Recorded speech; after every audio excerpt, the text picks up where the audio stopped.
The stars outside the Obsidian Crown shimmered like pale embers, swallowed by the endless blackness of the void. From the colossal throne room of her flagship fortress, Riley sat upon a throne carved from obsidian and blood steel, its jagged edges catching the faint crimson glow of the chamber's light. Her presence alone filled the air like a storm.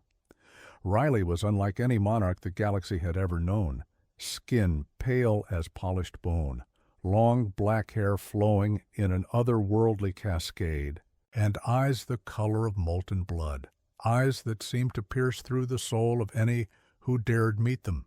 She wore no crown of gold or jewels. Instead, a circlet of void crystal rested against her brow, pulsing with a soft red luminescence, as if it drank light itself. Those who entered her hall did so with trembling steps. Some claimed the air grew, heavier near her, as though the void itself bent in respect or fear. Tonight, the throne room was alive with whispers. Her generals had gathered, figures clad in shadow-armored exosuits, cloaks stitched with sigils of crimson flame. Void-born mercenaries stood beside outlawed human scientists, their faces gaunt and pale from years of exile. All bowed when Riley rose, the motion as natural as breathing, as if they knew instinctively that this was no woman, no mere queen. This was inevitability incarnate. "Earth thinks itself eternal," Riley began, her voice low, steady, but carrying to every corner of the chamber. The sound was velvet and iron, seductive, yet merciless. They rot from within, corruption festers in their councils, greed blinds their leaders, and still they claim dominion over us, over the void. A murmur rippled among the generals. They had heard these words before, but each time she spoke them, it was as though the universe itself leaned closer. Riley's crimson gaze shifted to the massive window that stretched across the throne room, revealing the stars beyond. No more. Earth's era ends, and a new dawn rises, a dawn not of blue skies and false promises, but of crimson fire, a dawn forged by our will. She raised her hand, pale fingers curling into a fist. Instantly, the great sigil above the throne ignited, a massive holographic emblem of the Crimson Crown. Its light bathed the chamber, and the generals lowered their heads, swearing unspoken loyalty.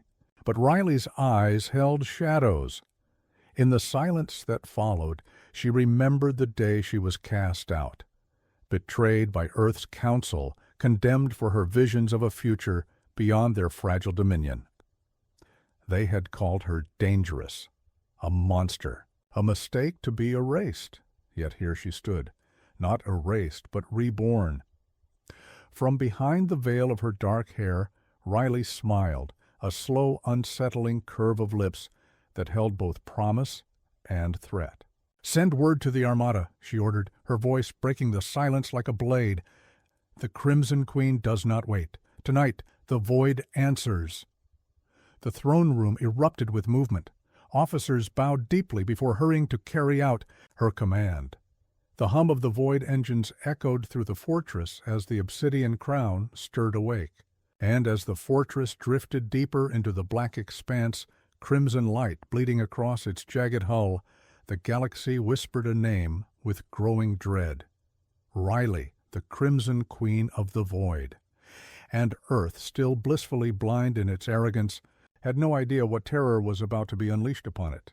The Earth spire rose above New Manhattan like a needle piercing the heavens, its glass and steel surface shimmering under the artificial sun grids. From orbit, it looked like a beacon of humanity's dominance, a monument to the Council's authority. Yet inside, beneath its polished marble floors and crystal chandeliers, rot festered. The High Council chamber, a vast circular hall lined with banners of the Terran Empire, buzzed with voices, sharp, frantic, and fearful. Chancellor Avalon sat at the head of the curved obsidian table, his silver robe shimmering faintly under the luminescent ceiling. His face, lined with age and weariness, was framed by perfectly combed gray hair. His eyes, though sharp, carried a weight of paranoia that had grown heavier with every passing year. At his right, the Minister of Defense, Admiral Kalen Voss, towered in his dark blue uniform. His broad shoulders were rigid, jaw clenched, as if every word spoken around him was a personal insult. Opposite him sat Minister Alira Sorn, head of Trade and Resources, elegant, sharp-tongued, and known for wielding words more deadly than any blade. The chamber fell quiet as Chancellor Avalon rose to his feet. He pressed a hand against the polished table, its obsidian surface shifting into a holographic projection. The void appeared, stars scattered across the black, and then, like a wound tearing through the cosmos, the image of the Obsidian Crown filled the room. Gasps and murmurs erupted instantly. "Silence!" Avalon demanded, his voice brittle but commanding. His gaze swept the room. "You all know her name. You all know the threat she carries." The hologram zoomed in on Riley's fortress ship, its jagged silhouette bleeding crimson light into the void. Around it, smaller armada ships gathered like predators circling prey. "The Crimson Queen?" Voss spat the words as if they were poison. "Riley." The name itself was enough to send shivers down the spines of lesser ministers. They whispered it as though afraid she might hear, even across the void. "Exiled," Alira said with an icy smile, her voice echoing through the chamber. "And yet here she stands, no longer a pariah, but a sovereign. How ironic. Earth casts away a visionary, and the void crowns her." Voss slammed a fist against the table. "Visionary! She is a butcher in waiting. You've seen the reports. Her fleet grows with deserters, mercenaries, even alien outcasts. She promises them a future, one drenched in blood." "She promises them what we failed to deliver," Alira countered. "We rule from gilded towers while colonies starve. Did you think no one would rise against us?" The room grew louder, voices colliding like storms. Some shouted for preemptive war, others whispered of negotiations, and still others, cowards, suggested ignoring her, hoping she would vanish into the void. Chancellor Avalon closed his eyes, tuning out the chaos. He could still remember Riley, not as the crimson-eyed queen, but as a brilliant, fiery strategist in her youth. He had watched her rise, her ideas dismissed as dangerous, her warnings mocked until her fury turned against them all. He had been one of those who voted for her exile, and now, as her shadow grew across the stars, he wondered if Earth had not condemned itself the moment it cast her out. "Enough," Avalon said softly. Though the weight in his voice silenced the chamber, his hands trembled as he adjusted the folds of his robe. "We will not ignore her. We will not underestimate her. Riley must be stopped before her shadow consumes the system." Admiral Voss's lips curled into a grim smile. Finally, words of action. But Alira leaned forward, her crimson-painted nails tapping against the table. "Careful, Chancellor. To face her openly is to invite war, and war with Riley is not war as we know it. It is war with the void itself." Avalon's eyes hardened. "Better to face the void now than let it devour us in silence." For a long moment no one spoke. The hologram of the Obsidian Crown flickered above them, crimson light spilling into the chamber like blood on marble. Somewhere in the silence the ministers realized something unspoken, something none dared to say aloud. Riley was no longer a rogue exile. She was becoming a legend, and legends could not be destroyed by weapons alone. The Obsidian Crown drifted through the void like a black wound against the stars. Its jagged architecture pulsed with veins of crimson energy, the heart of Riley's dominion. Inside the throne chamber, vast, cathedral-like, lit by fire red. Holograms of shifting star maps. Silence reigned, broken only by the hum of power cores deep beneath the hull. Riley sat on her throne of dark alloy, her long fingers tapping idly against the armrest. Pale skin glowed ghost-like under the crimson light, her black hair spilling down like liquid night. And her eyes, those infamous burning red eyes, fixed on the shimmering star map before her. The map displayed Earth's outer colonies, each represented by a flickering point of light, the closest, Haven 6, a mining settlement orbiting Titan's farthest moon, a colony long abandoned by the Council, left to scavenge for survival while Earth's lords grew fat. Riley's lips curved into the faintest of smiles. "Prepare the fleet," she said softly. Her voice was velvet-edged with steel. At once, her generals bowed. General Vielle, an orc towering in black warplate, his tusks glinting in the red glow, stepped forward. "My queen, Haven 6 is poorly defended. A single strike will bring it to its knees." "And their people?" asked Kalen, a slender elf commander, his silver armor polished to a mirror sheen. His sharp voice carried a trace of unease. "They are not soldiers. They are abandoned. Refugees." Riley turned her gaze on him, and the chamber seemed to shiver. "All the better," she said. "Their despair is ripe for harvest. They will not resist us. They will join us." Kalen hesitated, but bowed his head. "As you command." The throne room emptied, leaving Riley alone with the glowing stars. She leaned forward, her crimson eyes narrowing. "Earth left you to die," she whispered to the holographic image of Haven 6. "But I will give you life, even if you must bleed for it." The attack came like a storm. Riley's fleet emerged from the void in a cascade of red light. The Kakua, Obsidian Crown, leading the charge. Dozens of black warships descended on Haven 6, blotting out the stars. The colony's meager defenses, rusting cannons, and outdated drones were obliterated within minutes. On the surface, chaos erupted. Miners fled from collapsing towers. Children screamed in the tunnels below. The air was filled with the sound of fire, metal, and fear. Then the sky split open as Riley descended. Her dropship tore through the smoke, landing at the center of the colony square. She emerged in full regalia, black armor traced with crimson veins of light, a cloak trailing like spilled ink. The crowd froze, terror etched into their faces. Mothers clutched children, men reached for rusted weapons only to lower them in. Despair. Riley raised her hand, and the square fell silent. "I am Riley," she declared, her voice amplified, echoing through the broken streets. "Your council has forsaken you. They left you to starve, to choke on dust and ruin. But I—" She paused, her eyes burning into the crowd. "I offer you a choice." Her soldiers fanned out, their armor glowing with crimson runes, weapons at the ready, but not raised.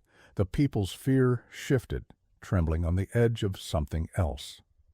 "Swear fealty to me, and I will give you a future. Fight beside me, and your children will see a world where Earth's chains are broken. Resist." Her voice lowered, a whisper cutting deeper than any shout. "And you will not live to regret it." The silence was unbearable. Then, slowly, an old miner, his hands black with soot, stepped forward. He dropped to one knee. "My queen," he said, voice breaking. One by one others followed. Mothers knelt. Children clung to their parents, whispering prayers to the aunts. Crimson Queen, within minutes the square was filled with voices chanting her name. "Riley! Riley! Riley!" On the high steps of the ruined colony, Riley stood with her arms raised, crimson cloak billowing in the smoky wind. To the people of Haven 6, she was no longer a conqueror. She was salvation. But high above, watching, through the hollow feeds, Chancellor Avalon saw the truth. She was not just building an army, she was building a kingdom. The spires of New Geneva pierced the skies like ivory blades, gleaming white against the pale blue horizon. Here, in the heart of Earth's political core, sat the council chamber, a vast amphitheater of glass and steel, surrounded by orbital defense rings that glittered like jewelry in the heavens. It was meant to symbolize order, power, and stability. Instead, the chamber was filled with fear. Chancellor Avalon stood at the central dais, his expression carved from stone, but his eyes betrayed unease. His silver robes, embroidered with Earth's crest, shimmered beneath the cold light of the hovering holoscreens. Around him, the other council members, human ministers, elven diplomats, orc strategists, even a few alien envoys, argued in a cacophony of panic. "She took Haven 6 in less than a day," one senator shouted, his face flushed. "The colony didn't even resist, didn't want to resist. They hailed her as a savior." "She's dangerous," an elven diplomat hissed, her golden hair trembling as she leaned forward. "Not because of her armies, but because of her words. She doesn't simply conquer, she converts."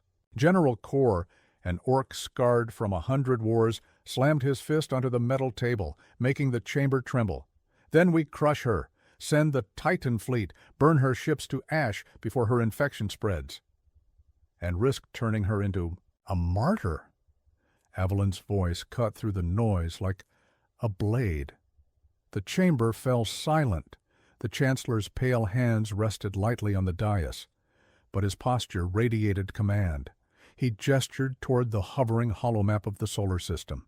Red markers pulsed where Riley's fleet had struck. Haven 6 glowed crimson now, marked not as a colony of Earth, but as property of the Crimson Throne. "She did not destroy Haven 6, Evelyn said slowly. She claimed it, and the people followed. If we attack her with brute force, every forgotten world will see her as their champion. Earth will appear as the tyrant, and she, the liberator." Murmurs rippled through the chamber. Counselor Day, a thin human with calculating eyes, leaned forward. "Then what do you suggest, Chancellor? Negotiation with a woman who bathes in blood?" Avalon's eyes narrowed. For a moment the holoscreens reflected crimson in his gaze. "No," he said. "With Riley, negotiation is weakness. We must understand her, find her cracks, her past, her secrets. Somewhere she has a vulnerability." Beneath the chamber, in the shadowed intelligence archives, whispers already circulated. Agents spoke of Riley's rise from obscurity, of the mystery surrounding her throne world, of the crimson energy that fueled her fleet. Files were incomplete, fragmented, as if someone had deliberately erased her trail. One thing was certain. No ordinary rebellion could spread so fast. Something else fueled Riley, something ancient. Back in the council chamber, the argument reignited. "We cannot delay," barked General Kor. "Every moment we wait, she gains more followers. And yet rushing to war plays directly into her hands," countered the elven diplomat. "The council's strength lies in patience, strategy, and unity." "Unity?" a human senator spat. "Tell that to the miners of Haven 6 who chose her over us." The chamber erupted again, but Avalon raised his hand, silencing them. His voice was soft but carried an edge of iron. "Do not mistake the noise of panic for strategy. We are not dealing with a warlord. We are facing a queen who has set her sights on Earth itself. If she is allowed to build momentum, no fleet in the galaxy will stop her." A holographic image of Riley appeared above the chamber, her pale face, her black hair like a void around her, her crimson eyes glowing with unearthly fire. The image was pulled from the Haven 6 feeds, broadcast across the colonies before the council could cut the signal. The chamber shivered under her gaze. "This," Avalon whispered, "is not the face of a mere enemy. This is the face of a new order." As the council dissolved into hushed debate, Avalon remained at the dais, staring at her image. Deep within, though he would never admit it, something gnawed at him, fear mixed with a strange, bitter admiration. For Riley was not only challenging Earth's power, she was proving it was hollow. The skies of Haven 6 glowed with an alien crimson aurora, a phenomenon no scientist could explain. Some whispered it was the planet itself bending to Riley's will. Others said it was the light of her fleet's engines staining the heavens. To the colonists on the ground, it was a sign. The Queen had come. Riley stood on the balcony of the former governor's citadel, now draped in banners of black and scarlet. The old symbols of Earth's authority had been burned, their ashes scattered into the river below. The city stretched beneath her, towering residential blocks, neon-lit markets, and the vast spaceport that had once flown Earth's flag. Now, every wall bore the sigil of the Crimson Throne, a single eye, burning red, wreathed in shadow. Her subjects gathered in the square, tens of thousands, miners with soot-stained faces, merchants, soldiers who had once sworn loyalty to Earth, all now kneeling, heads bowed. Their voices rose in a single chant, echoing through the steel canyons of the city. "Riley! Riley! Riley!" Her crimson eyes burned as she gazed at them. Power was not only felt in ships and armies, it was here, in the hearts of those who believed. Inside the throne hall, a chamber stripped of Earth symbols and reforged with obsidian and firelight, Riley convened her first court. The walls hummed with crimson energy that seemed alive, pulsing like veins. Her throne, carved from alien blackstone, loomed above all. Advisors gathered: General Vera, an orc warrior whose scars were etched like war maps across her skin; Luthien, a silver-tongued elf defector from Earth's diplomatic corps; and Kale, her human spy master whose eyes were always calculating, cold. "Order is fragile," Kale murmured, bowing. "The people cheer today but fear tomorrow. They wonder, will Earth retaliate? Will the Council send fire upon their homes?" Riley's lips curved into the faintest smile. "Let them wonder. Fear is not weakness, Kale. It is glue. It binds them to me more tightly than loyalty ever could." General Vera grunted approval. "But fear alone breaks. Fear shatters under pressure. They must believe you are more than queen. They must believe you are inevitable." Luthien stepped forward, her silken voice carrying in the torch-lit hall. "Then we give them spectacle, a coronation not of Earth's dull traditions, but one that rewrites destiny itself. You must show them you are not simply ruling Haven 6. You own it." Riley descended from her throne, the hem of her obsidian gown trailing behind her like spilled ink. Her pale skin caught the torchlight like marble. Her black hair fell in sharp contrast against her shoulders. Her red eyes pierced through each advisor, sharp enough to wound. "Then it shall be done," she whispered. "A coronation written in blood and fire. Let Haven 6 be the foundation stone of my empire." The ceremony came 3 nights later. The great square of Haven 6 was transformed into an inferno of crimson banners, hovering drones projecting her sigil into the skies. The colonists filled the plaza, trembling yet transfixed. Soldiers, her new crimson guard, stood in obsidian armor, their visors glowing faintly red. At the center, Riley appeared. She wore a crown not of gold, but of black steel thorns etched, with runes that glowed faintly crimson.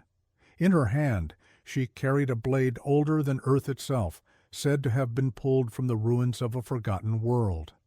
Its edge shimmered with a light that seemed to drink the very air. The crowd fell into silence as she raised the blade. "Earth abandoned you," Riley's voice thundered across the square, carried by sonic amplifiers. "They drained your minds, took your sons for their armies, and left you to starve in the shadows of their shining towers.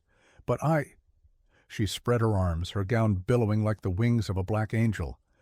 "I will not abandon you. I will raise you from dust to glory, not as servants, not as slaves, but as citizens of a new order. My order." A hush fell. She lowered the blade, slicing her palm with its hungry edge. Blood, crimson as her eyes, dripped onto the stone beneath her feet. The crowd gasped. "With this blood," she declared, "I bind Haven 6 to me. Your lives are mine, and in return I give you freedom. Freedom from Earth, freedom from chains, freedom beneath the shadow of my crown." The square erupted. Some cheered, some wept. Some knelt in terror, but all accepted. That night Haven 6 burned with firelight, feasts, and revelry. In the throne hall her advisors toasted to the birth of her empire. Yet in the corners of the celebration whispers lingered about the strange. crimson energy that licked at her blade about the way her wound had sealed in moments, leaving no scar. Riley sat upon her throne, watching it all.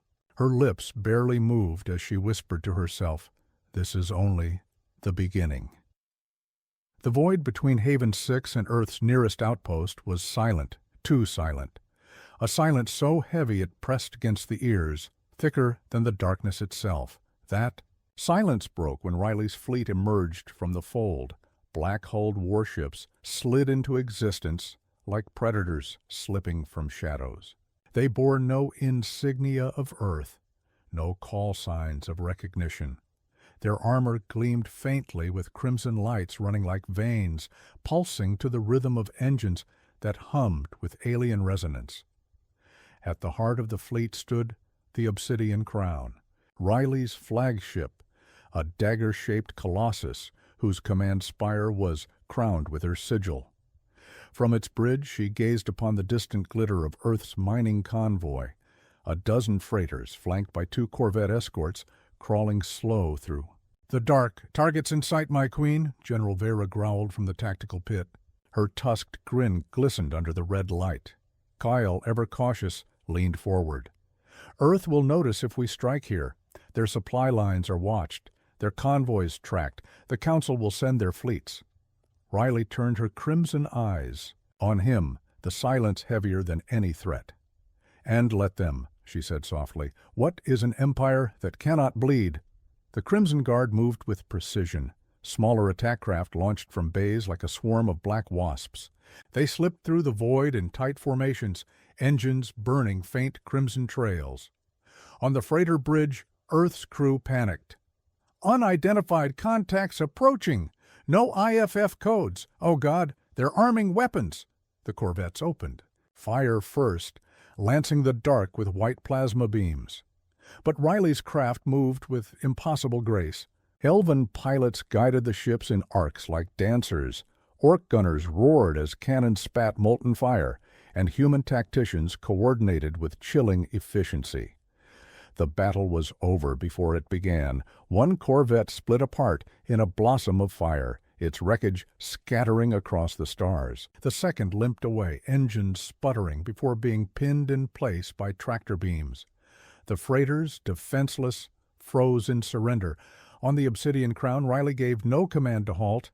She descended from her throne-like command seat, cloak sweeping behind her, and strode to the viewport. "Bring the captains of the freighters aboard," she ordered. Alive. Minutes later, 5 trembling humans were dragged into the throne chamber. Their uniforms bore Earth's crest, blue and silver, tarnished with fear. "Please," one stammered, sweat gleaming on his brow. "We're only transport. Civilians, we have families on Titan, on Luna. Spare us." Riley studied them. Her red eyes glowed like coals, unblinking. For a moment, silence reigned. Then she spoke, her voice as soft as velvet, yet carrying a weight that made the men quake. "Civilians? And yet, you ferry Earth's plunder from the veins of my worlds. You carry the chains of your masters willingly. Blind to the blood they spill." The captain fell to his knees. "We had no choice. There's always a choice." With a flick of her fingers, her guards dragged the others back. She extended her hand toward the captain. Her crimson blade materialized, humming with strange energy. She pressed it against his throat. "Not cutting, not yet." "You have one now," Riley whispered. "Serve me, or die with Earth's crest upon your chest." The captain's eyes darted, his body trembling. Behind him, his fellow officers broke down, some begging, some cursing, some crying out in defiance. But one by one, the sound of kneeling drowned out their voices.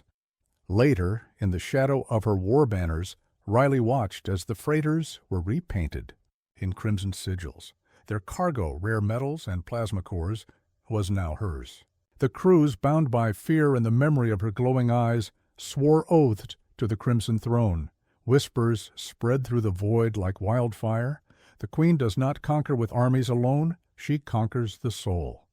But Kale's warning lingered in the air on Earth.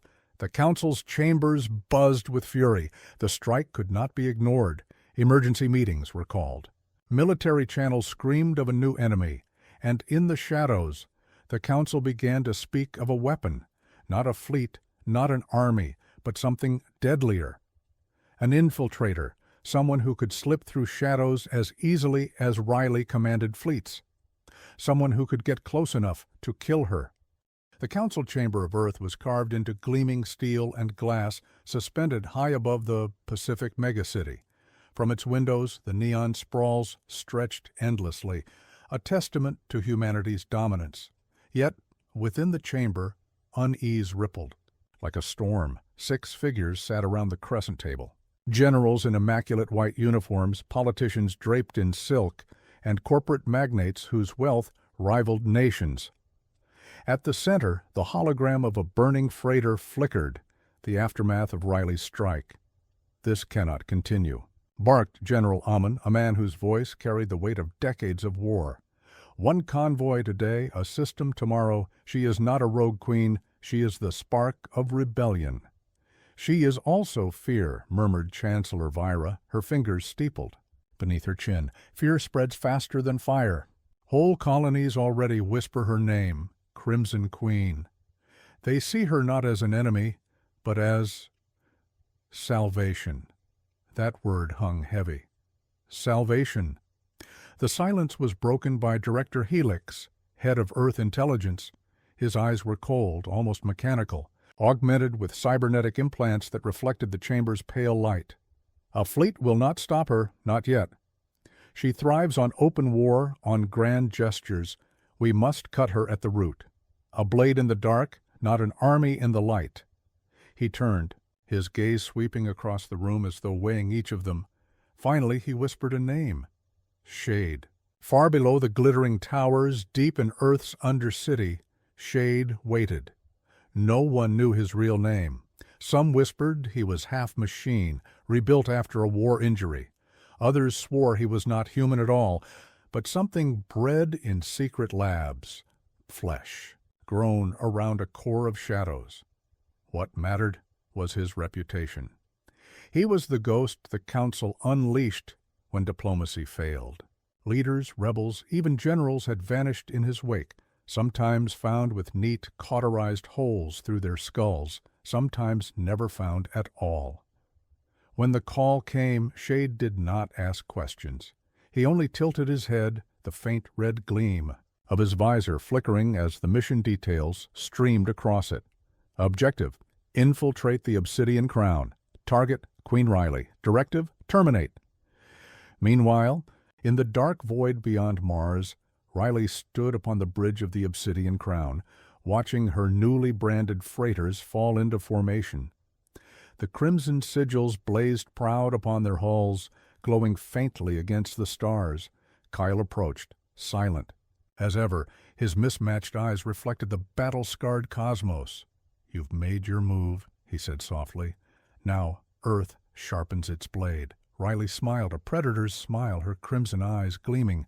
"Let them. Their blades are dull, Kyle. They believe they can strike at shadows, yet they do not realize. I am the shadow they fear." Still, Kyle lingered.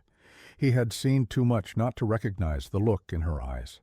For all her certainty, for all her power, a whisper of danger hung over them, and somewhere in the void, unseen, the blade had already been unsheathed. Shade's infiltration began with silence. He did not travel in fleets or convoys. His ship was a fragment of black glass, hidden by cloaking veils stolen from alien tech. It moved through the stars like a shard of night, undetected by most sensors. Inside, Shade prepared. His armor was matte black, absorbing light rather than reflecting it. His weapons, sleek plasma knives, silenced particle pistols, and an implant that let him melt into walls of shadow. He studied her image, projected in flickering light before him. Pale skin, hair as dark as the void, and eyes burning red like coals in eternal fire. Every record screamed the same warning: do not meet her gaze. Shade did not believe in warnings. "Crimson Queen," he whispered through the mask of his helmet. "You'll be nothing more than another shadow when I'm done." The Obsidian Crown drifted through the void like a black monolith, its hull veins pulsing crimson, echoing the rhythm of Riley's heartbeat, or so it seemed, to those who dared approach. Riley walked the inner corridors, her footsteps silent against the obsidian floors. Cloaked in shadows and power, she inspected the freighters and the newly conscripted crews. They moved with a mixture of fear and awe, their faces pale, hands trembling, but never defiant. Yet something pricked at the edges of her perception, a flicker in the corner of a viewport, the subtle whisper of air where there should be none. She paused, crimson eyes narrowing, instincts honed sharper than any blade. "They think me blind," she muttered, voice like silk over steel. "They will learn shadows have eyes and teeth." In the outer hull, Shade moved like a shadow born of darkness itself. His matte black infiltration suit bent light around him, rendering him nearly invisible. Sensors meant to detect intruders failed to register anything beyond a ghostly distortion in the air. He paused at a plasma conduit, listening. The hum of energy radiated through the ship, a lifeblood of alien technology. Beyond it lay the inner sanctum, Riley's throne, her heart of power. Every instinct screamed caution, yet his pulse was steady, engineered to remain calm even in the most lethal situations. Shade whispered under his breath, a mantra repeated. In the void, one strike, one life, one shadow remains. Meanwhile, Riley's patrol had become almost meditative. She walked among the converted freighter crews, offering words of encouragement, soft, velvet-edged, almost tender, while her crimson eyes scanned for danger. And then she felt it, a ripple in the energy around her, a distortion too subtle for the human eye, yet unmistakable. The temperature of the room shifted, shadows stretched unnaturally, and for a heartbeat, the hairs on her arms lifted, Riley's lips curved into the faintest smile. "So, Earth sends a ghost," she whispered. "Interesting." She did not draw a weapon. She did not scream a warning. She simply allowed her presence to expand, a dark aura of power that made the air itself feel heavier. Somewhere in the ship, Shade paused. He felt it too, the sense of being watched, measured, hunted. A cold thrill ran through him. The corridors became a dance of predator and predator. Shade moved silently, past guards who were unaware of him. Sensors failed, but Riley's perception did not. Somewhere in the walls, somewhere in the shadows, her mind reached out. Not clairvoyance, not magic, but a blend of intuition and raw will. He reached the observation deck overlooking the freighter docks. His eyes scanned, and there she was, a figure standing among the people, pale as moonlight, black hair cascading, red eyes cutting through the shadows of the crowd. Even through layers of glass and distance, Shade felt her presence like a physical force. She tilted her head slightly, as if acknowledging him, not seeing him yet, but sensing him. A predator's smile touched her lips. "Come closer, little shadow," she whispered to herself, "or run and be nothing." Shade's hands trembled ever so slightly as he prepared the breaching device.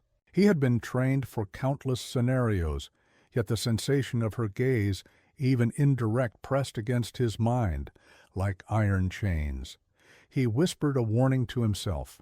One mistake, and she will turn the void into a tomb. And yet, he stepped forward, the shadow of Earth's vengeance moving through her crimson domain. Riley did not yet strike. She let him approach, curious, amused. She wanted to see how he moved, how he hunted, how he dared trespass in the Crimson Queen's hall. Somewhere, in the void, the first true game of predator and predator had begun. The corridors of the Obsidian Crown stretched infinitely, a labyrinth of obsidian steel, pulsating crimson veins and shadows that seemed to move of their own accord. Shade crept along the outer ring, every step measured, every breath controlled. He had disabled half a dozen patrol drones, disassembled energy locks, and avoided the prying eyes of the freighter crews. Yet the deeper he went, the more the ship seemed to resist him, not mechanically, but as if it were alive. Every pulse of light, every hum of machinery carried Riley's will. She had transformed the vessel into an extension of herself, a living, fortress. Back in her private chamber, Riley lounged upon the obsidian throne, her black gown pooled like ink across the floor, red eyes glowing faintly. She had not moved from her seat for hours, yet she felt everything, every approach, every footfall, every flicker of shadow. Kyle hovered nearby, silent. "You've begun to toy with him," he observed, his voice low. "Do you truly intend to spare him until the last moment?" Riley's lips curved, a predator's smirk. "I want to see how bold he is. I want to see how the shadow walks in my light. Fear is better when it tastes anticipation." Shade's approach brought him to the central energy conduit, the lifeblood of the Obsidian Crown. He could bypass the locks, yet every panel he touched hummed with unseen energy. Red light flickered along the walls, drawing the shadows long and sharp. A whisper of movement brushed the corner of his vision. He froze, heart slowing, senses stretching to their limits. The shadows lengthened unnaturally, folding around him, like living tendrils. Then a voice, soft and sultry, rolled through the corridors like smoke. "Do you like games, little shadow?" Shade's grip tightened on his plasma knife. His eyes scanned the hall. Nothing. Yet the hair on his neck rose. "Riley," he whispered, realizing she did not need to be seen to dominate. The walls themselves seemed to shift, shadows splitting and folding, echoing her presence. A trap. He felt it before he saw it. A panel in the wall snapped open, and a lance of crimson energy shot out. A warning, not yet a killing strike. Shade rolled, letting it pass inches above his head. The smell of ozone burned his nose. Riley's voice echoed again, closer this time, silky and menacing. Bold, foolish, yet persistent. He pressed forward, using the conduits and shadowed vents to move silently, but every turn revealed subtle signs of her manipulation. Doors sealed moments after he passed.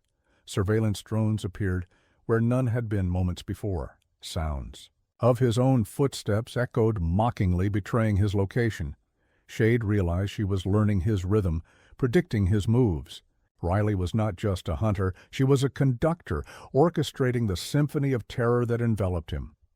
At the inner docking bay, where her fleet's captured freighters gleamed under the crimson glow, Shade paused to reassess. The bay was empty, or so it seemed. Then the shadows coalesced, shapes without substance, yet unmistakably human in silhouette, flickering in and out of the red light. Riley's voice, playful and deadly, whispered from all directions. "Look closely. Little shadow. The prey thinks it walks alone, but the hunter breathes in the same air." Shade's instincts screamed, yet he advanced. Every move brought him closer to her chamber, closer to confrontation, closer to death, or victory. And Riley, from her throne, watched the dance with cold amusement. Every trap, every red pulse, every shadow was part of her game. She did not need to see him fully. He had already fallen into her maze, drawn by the whispers, the lights, the manipulation of fear itself. The chamber of the Obsidian Crown was vast, circular, its walls veined with pulsating crimson energy that made the shadows tremble. The floor reflected the blood-red light, like liquid glass, creating the illusion of a storm raging beneath it. Shade stepped into the room, silent as a phantom. His armor absorbed the light, yet the air itself seemed to recoil from him. Every sensor, every instinct screamed danger. He had navigated the ship's deadly corridors, avoided the traps, and now finally stood at the heart of the Crimson Queen's domain. Riley waited, not perched on her throne, not behind any wall. She stood in the center of the room, her black gown pooled around her like ink spilled over stone. Crimson eyes glowed brighter than the veins in the walls, fixed on him for a heartbeat. Neither moved, the void between predator and predator stretching impossibly thin. "Impressive," she said softly, voice rolling over him like silk over steel. "You made it. Far enough to die, little shadow." Shade didn't answer. Words were a liability here. He drew his plasma knives, the edges humming softly in the crimson light. "And yet," Riley continued, tilting her head, "I feel you." "Hesitate. Do you feel it? The weight of your own insignificance?" He lunged. Shade moved like smoke, twisting through the chamber with lethal precision. But Riley was no ordinary opponent. She didn't just fight. She manipulated the battlefield. Shadows lengthened, bending to her will, wrapping around Shade's legs, forcing him to pivot and strike at thin air. The crimson veins in the floor flared, burning trails of energy where he stepped, scorching, but not lethal. Yet each moment drained his focus. Riley closed the distance with impossible speed, her black hair whipping like a dark banner. The first strike of her blade, crimson-lighted and almost ethereal, sliced past his shoulder. Shade rolled, planting a kick into one of the living shadows that had risen to attack. It dissipated like smoke and wind, but more emerged, multiplying, feeding on the crimson energy. "You underestimate me," she whispered, circling him. "I am the void you fear." Shade countered with ruthless precision, striking at angles, feinting, using the shadows as cover, but Riley's perception was uncanny. She shifted mid-step, sidestepped a blade that should have found her throat, and pressed forward with a combination of martial skill and the raw will of her presence. The room itself seemed to fight him. Lights flared along the walls, heating the floor, forcing Shade to dodge, slide, vault. The very air tasted like fire, charged with her intent. Every strike he made was anticipated, every move mirrored, every rhythm studied. And yet, he was learning. Shade adapted, using the illusions, turning her own traps against her. He severed a strand of shadow, and it lashed back at another shadow. A chain reaction that gave him an opening. He leapt. Riley smiled, tilting her head slightly. She expected this. She had hoped for it. As Shade's blade flew, she caught it. With her palm, no armor, no protection, her fingers gripping metal as though it were clay. Sparks flew, illuminating the red of her eyes. "Good," she said, her voice low, almost approving. "I was beginning to think the shadows were enough to terrify you, but now, you dance with me." They clashed again, each strike, parry, and step was a conversation, a deadly dialogue. Shade's movements were precise, trained, lethal. Riley's were fluid, instinctual, almost inhuman. And as they fought, the energy of the ship pulsed in rhythm with her heartbeat. Veins in the floor ignited under her control, shadows rising like sentient predators, weaving between them. Shade realized, in the midst of the chaos, that this was no longer just a battle of skill. It was a battle of will. The stronger mind would bend reality around them, and Riley's was a blade forged in fire, fear, and ambition. Finally they paused, both breathing hard, sweat and energy mixing in. The air, shadows folding back into the corners of the chamber. Neither had yielded, yet each knew the other's strength. "You are persistent," Riley said, almost smiling. "I like that. Most would have died in the corridors. Most would have surrendered before reaching me, but you intrigue me." Shade lowered his blade slightly, his visor reflecting the crimson light. "This isn't over," he said, voice calm but sharp. "And neither is my mission." Riley's eyes gleamed. "I hope not, little shadow. The game is only beginning, and the void always favors me." The corridors of the Obsidian Crown hummed with a quiet energy, almost alive in the wake of the duel. The crimson veins pulsed steadily, feeding off the lingering tension of the confrontation. Riley strode through the inner sanctum, her blacks, gown whispering over obsidian floors. The fight with Shade had been enlightening. He was skilled, precise, and unrelenting, a shadow that had danced dangerously close to piercing her defenses, yet he had not touched her, had not broken the rhythm of the ship or the will of the Crimson Queen. Kyle followed silently, eyes scanning the corridors. "He almost got you," he said softly, though not with reproach. "He may come again, and next time I worry he will learn from this encounter." Riley's crimson eyes glowed as she paused atop the main observation platform. She looked out at the fleet, her fleet, lining up in the void. Freighters, warships, corvettes, all pulsing with crimson energy, reflecting the power she had claimed. "Let him come," she said. Her voice was soft, almost a murmur, yet every word carried steel. "Let them send their shadows, their blades, their weapons. They do not understand that I do not fear darkness. I am the darkness." Meanwhile, drifting through a shadow corridor in the void, Shade's ship trembled slightly as his systems recalibrated.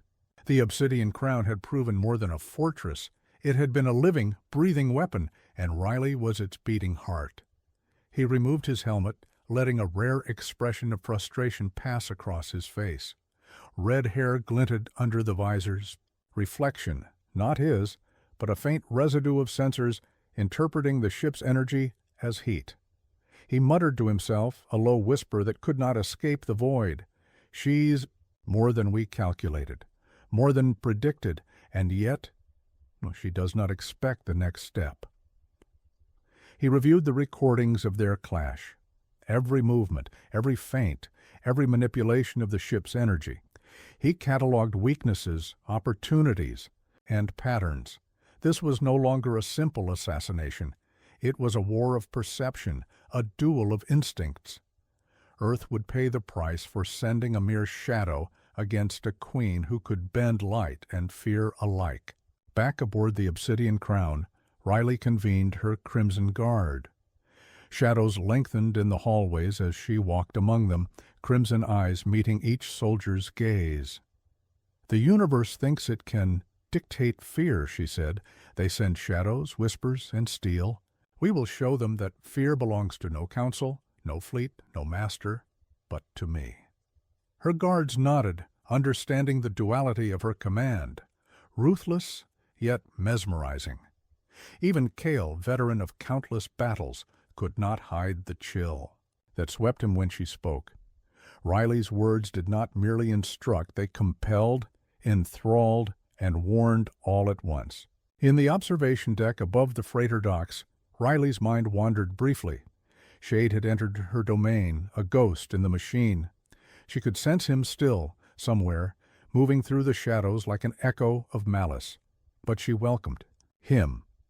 "Every shadow tests the light," she whispered to herself. "Every hunter comes to learn the cost of prey."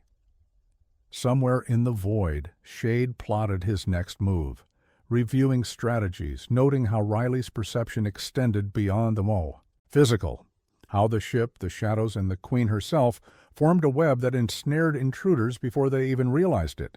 And yet he did not despair. He had survived. He had studied. The next encounter would be different. He would be the shadow that strikes unseen, relentless, and unbroken. But Riley, standing amidst her fleet, already anticipated this. Her smile was faint but deadly. She would not wait. She would hunt him next. The Obsidian Crown pulsed like a living heartbeat, the crimson veins flaring with an intensity that set the void ablaze. Every freighter, every warship in Riley's fleet had aligned in perfect formation, ready to unleash the Queen's will upon Earth's forces. Yet in the heart of the ship, a different storm brewed. Shade had returned. He moved through the shadows. Like a living specter, stealth perfected, weapons calibrated to near perfection.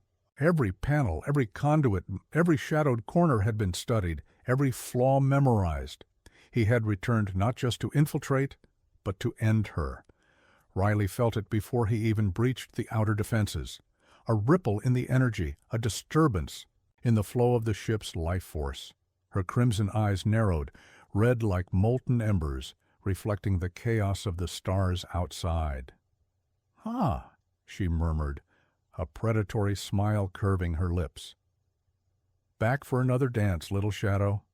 Bold and foolish. Shade emerged in the central chamber, this time with a new tactic. He did not rush. He did not strike blindly. Instead, he let the room's illusions and shadows work for him, bending the veils of light to conceal his movements.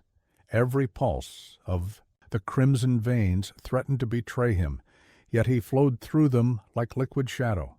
Riley's aura expanded, suffocating, magnetic, her presence bending the very space around her. Shadows coalesced into creatures of intent, moving to intercept him, yet Shade anticipated them, slicing, dodging, striking, leaving trails of disrupted energy in his wake. "You are persistent," Riley whispered, circling him like a storm. "But persistence is nothing without power." Shade gritted his teeth behind his helmet. He struck again, this time with coordinated precision, forcing Riley to parry with not just skill but sheer force of will. Each clash of their blades sent sparks of crimson energy into the chamber, the walls trembling, shadows scattering like smoke caught in wind. The battle escalated beyond mere combat. The chamber itself responded, pulsating with Riley's emotions. Veins of energy flared into living tendrils, lashing at Shade, attempting to bind him, to crush him before he could reach her. He twisted, letting the tendrils whip past, using their energy against them, redirecting the crimson force in arcs that illuminated the chamber with violent beauty. Sparks danced across the floor like dying stars. Riley's laughter echoed, melodic and terrifying, as she launched herself forward, strikes faster, sharper, more unpredictable than before. Her black hair flowed like smoke, her red eyes blazing with intent. She was not merely fighting him, she was orchestrating the chamber itself, a living weapon of war and fear. Shade realized then that this would not end in a simple duel, Hadema. Queen's mind, her will, had become the battlefield. Every strike he made, every dodge, every feint, was met with anticipation, as though Riley could read his thoughts before he thought them. He adapted, finally using the shadows as an extension of himself. 1, 2, 3 strikes. They connected, disrupting the flow of her crimson energy for a fraction of a second. That fraction became his opportunity. He lunged with all his strength, but Riley, she moved as though part of the void itself, twisting around his blade, letting it graze her arm. Her crimson eyes locked onto his, burning into his soul. "You cannot win," she whispered. "You are shadow. I am the eclipse." And then, in a movement that was both graceful and terrifying, Riley countered. She used the full force of her power, her aura flaring, shadows converging, energy pulsing. Shade was forced back, driven to his knees as the chamber trembled violently, yet he survived, not unscathed, not untested, but alive. And in that survival, a new understanding formed. Riley was not invincible. She was terrifying. She was brilliant. She was the void made flesh. But even the void could be challenged. The duel ended, not with death, but with realization. Shade retreated into the shadows, bleeding but alive, to report, to regroup, to learn. Riley stood amidst the crimson glow. Hair flowing, gown spread like liquid night, breathing steadily, commanding the chamber, commanding the void itself. The war was far from over. Earth would not surrender. Shade would return. And Riley would be ready. Yet in the heart of the Obsidian Crown, she allowed herself a rare moment of satisfaction. The universe feared her. The shadows obeyed her. And as the stars outside blazed against the darkness, the Crimson Queen of the Void smiled, knowing she had conquered not just a shadow, but the idea that anyone could ever command her.